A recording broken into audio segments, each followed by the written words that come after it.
Last week's videos, they are not up there? Let me see.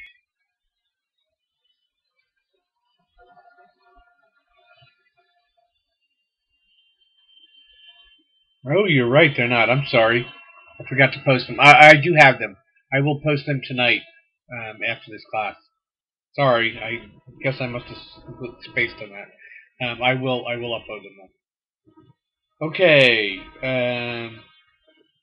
Tonight we're going to continue talking about JavaScript, and we're going to talk specifically about control structures more than anything else. And we'll see. It's a two-part lecture, so we may actually get into a little bit of chapter 8 as well, because this chapter's not that long. We'll see how things go. Okay. So we're going to talk about some different, programming languages that are used to do problem solving. We will look at developing algorithms using a top-down, stepwise refinement. One of the things we're going to look at tonight is something called pseudocode, which is part of your first lab on this subject. We already learned about the if and if-else statements last week, and those are for a one-time selection. It does something just once. There are other selections called loops, so we'll look at the while loop tonight. We'll probably get into some of the other loops as well, specifically the for loop.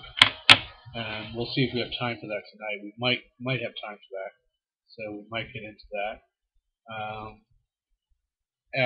That's the counter control loop. Counter control and sentinel control. We're going to learn how to do that with a while loop, and then we'll also see how it can be done even more efficiently with the for loop. And we'll talk about increment, decrement, and assignment operators. We may have covered those already, but we'll go over it again. Again, algorithms, pseudocode, which we're going to look at, is a very common way of setting up programs, and we'll see some examples of that. You see pseudocode in your third lab, I believe it is, and you're asked to basically from that pseudocode to go ahead and create the actual code, the actual JavaScript code. So that's going to be from pseudocode. Again, the if and the if-else we already looked at. We're going to look at the while loop tonight as well. And looking at, again, there's a couple of different types of loops. The common ones that are known as a counter-controlled loop, in which you do something X number of times, and it's always X number of times. And then there's also the sentinel control loop, which essentially means you do something until you reach a sentinel value. And a sentinel value is just the value that says stop doing this. And a lot of times that sentinel value is from the user entry. Talk about nested control structures, only basically that you can nest one inside of the other. And again, we'll look at assignment operators, increment and decrement operators, and some resources there. Algorithms. A computable program, a problem, can be solved by executing a series of actions in a specific order. A procedure for solving problems in terms of actions to be executed and the order in which the actions are to be executed is called an algorithm.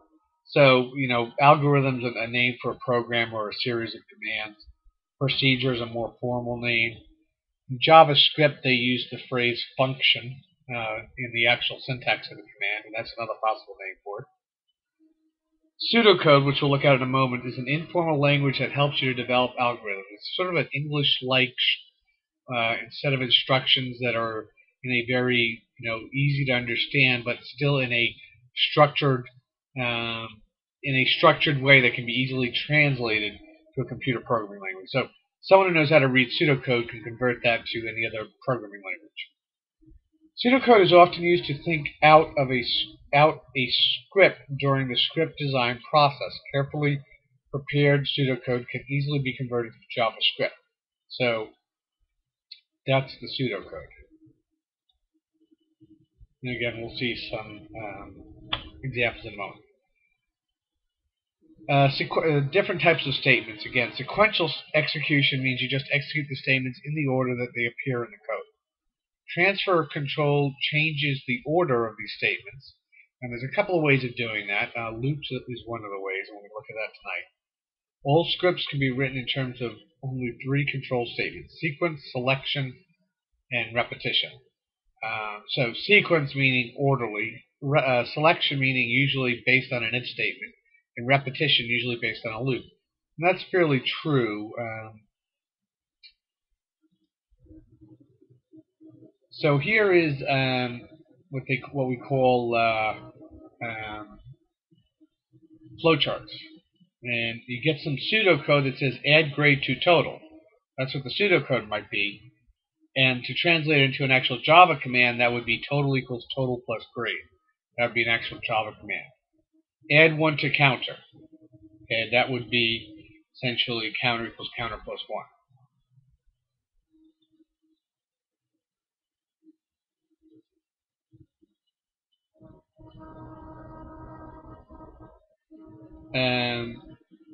Control. So that's flow charting that we just looked at, which has generally, it's graphical, but it has pseudo code built into it. And they're just different special purposes. Usually the diamond-shaped thing means a decision of some kind is being made. You're also going to see rectangles, which generally mean some sort of command is being processed. And then oftentimes you'll see ovals, which generally indicates the start and end of something going on. And small circles as well are usually for continuation, that something continues somewhere else. Symbols are connected by arrows called flow lines, which indicate the order in which the actions of the algorithm are to execute. In a flowchart that represents a complete algorithm, oval symbols containing the words begin and end represent the start and end of the algorithm. In a flowchart that shows only a portion of the algorithm, the oval symbols are omitted in favor of using small circle symbols, also called connector symbols. Perhaps the most important flowcharting symbol is the diamond, which is the decision. And that is quite important because it's used in many aspects.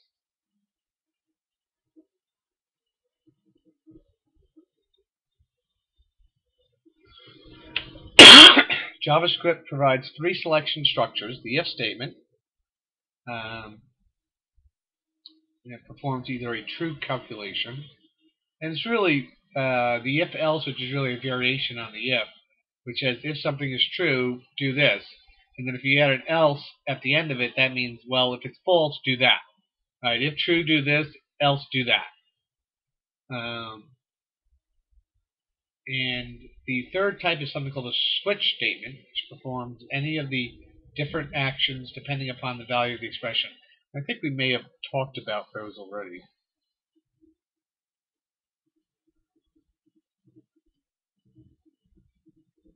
Four repetition statements, namely the while, do while, for, and for in.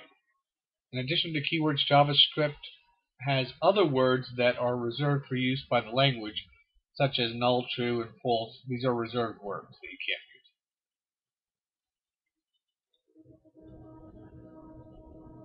can't use. Basically, this is just saying using a reserved word as an identifier is just a bad idea. Don't do it. Here's a list of your reserved words. I'm not going to go through all of them. This is just a list of words. A lot of them are commands, and some of them are values and whatnot. And you just shouldn't use them as variable names. It's a bad idea.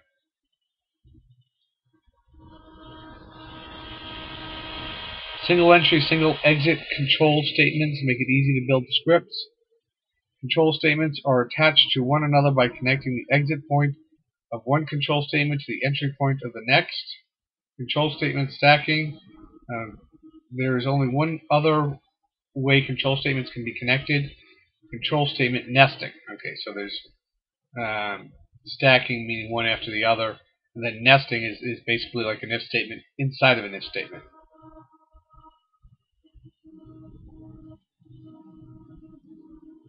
If selection. The JavaScript interpreter ignores white space characters. Just means it ignores anything that's a white space, like a tab, or the spaces generally don't matter. A decision can be made on any expression that evaluates to a value of JavaScript's Boolean type. So when a question is asked with an if statement, that question has to evaluate either true or false, yes or no, something like that. And then it's going to, the true portion will be executed immediately after the if, the false portion only if there's an else statement. And generally we use indentation to show where things should be, visually what belongs to what, because when you start getting into conditional execution, you want to be able to see that visually. And we'll see some examples of this in a moment.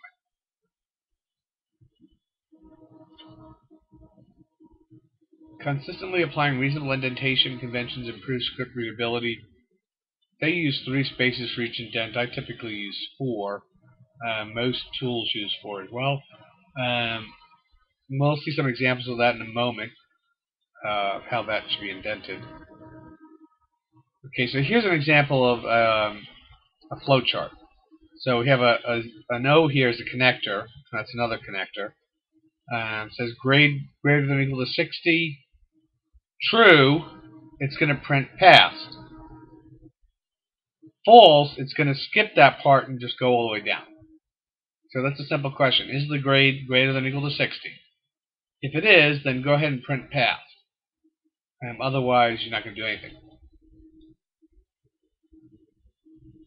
JavaScript, any non-zero numeric value in a condition evaluates to true and 0 evaluates to false. For strings, any string containing 1 or more characters evaluates to true, and the empty string characters evaluate to false. So basically, if it has a value, it's going to evaluate to true.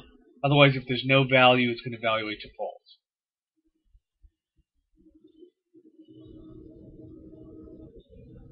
If-else allows you to specify that different actions should be performed when the condition is true and when the condition is false.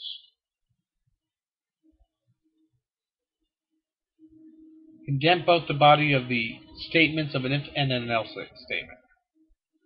So again, an else statement would look something like this. Grade greater than or equal to 60, print passed, else print failed. This conditional operator, I'll go through it, but don't worry if you don't understand it, because it's generally not advisable to use it very often anyway, and it can be done with a simple if-else statement, so you don't have to use it. But it's they call it a ternary operator, and it's sort of an inline if that you can do. Try and show you an example later on, but essentially the first operand is a Boolean expression that's going to evaluate to true or false. The second is the value for the conditional expression if the Boolean expression evaluates to true.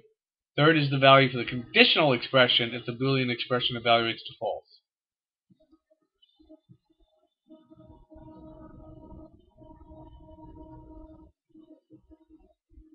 Nested if statements test for multiple cases by placing if-else statements inside, so you can nest them, and we'll probably get around to that later as well.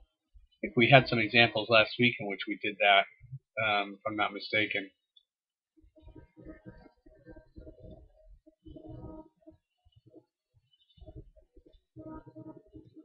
No, not there. It was one of them. I know. Oh, the if statement here, which asked us for a name.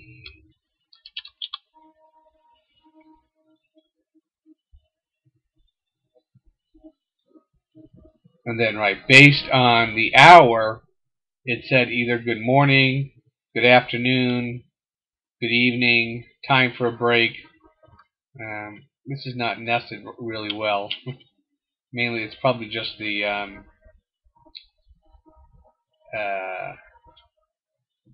it's pretty ugly, actually.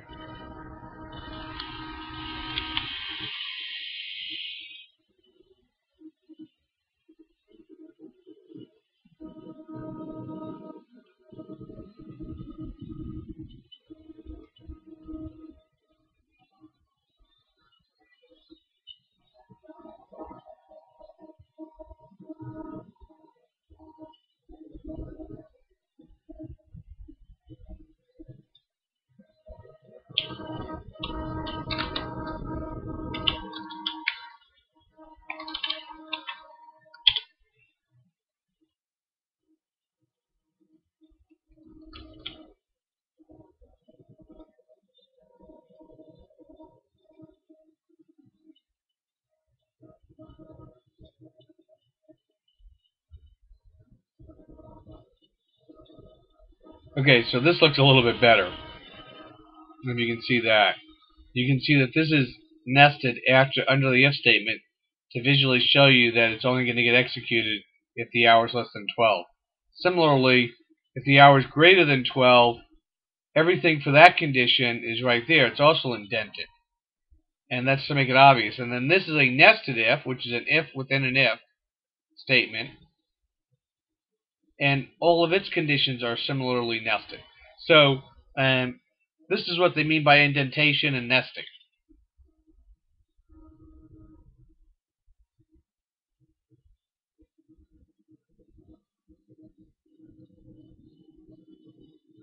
You also see the squirrely brackets here that are necessary. It's generally a good idea to just use these brackets all the time. The only time you technically have to use them is if you want to do more than one thing as a result of this being true. Then you have to enclose all the things you want to do within the curly brackets. Otherwise, the only thing it will execute under that condition is the very first command. Like here, hour is less than 12. I don't have curly brackets because I'm only going to do one thing, right? But if hour is greater than 12, I'm actually going to do a bunch of things. So in order to indicate that all those things belong to that condition, then I have to use the curly brackets. It's generally a good idea to just use the curly brackets, period, I think. And it doesn't hurt to use them. Probably less confusing if you do use them. And then anything between the curly brackets is generally referred to as a block of code. Right, so if you have several levels of indentation, which we did on this example, they should be indented the same additional amount of space. So we see here, I've got indentation of 3, and then another indentation of 3, and then over here another indentation of 3. So the indentation should be equal. Readability is a really important aspect of programming and showing that you are a professional programmer. And so you can place a block anywhere you can place a single statement. Unlike individual statements, a block does not end with a semicolon. However, each statement within the braces of a block end with a semicolon. So there's no semicolon right here at the very end of the block. That's not necessary, but each command does have a semicolon.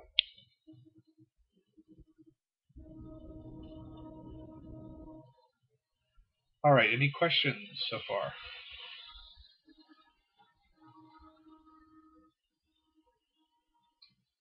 All right, a logic error has its effect at execution time, meaning you do something and its a logical error is incorrect. And an example of a logic error would be maybe leaving off the equal sign, and now I've got no condition to check for 12 exactly.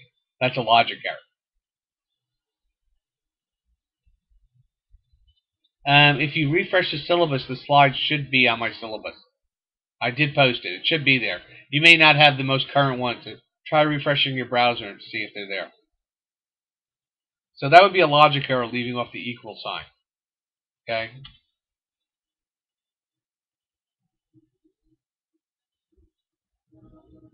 Fatal logic error causes a script to fail. Okay, so a non-fatal one, what I showed you here with this equal sign is non-fatal.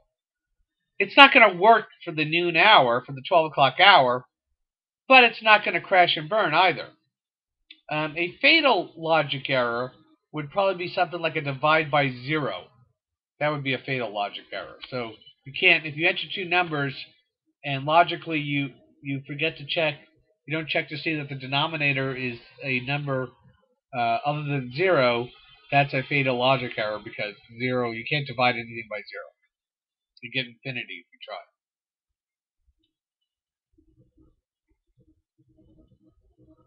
And then a non-fatal logic error is what I just showed you. We're getting the equal sign.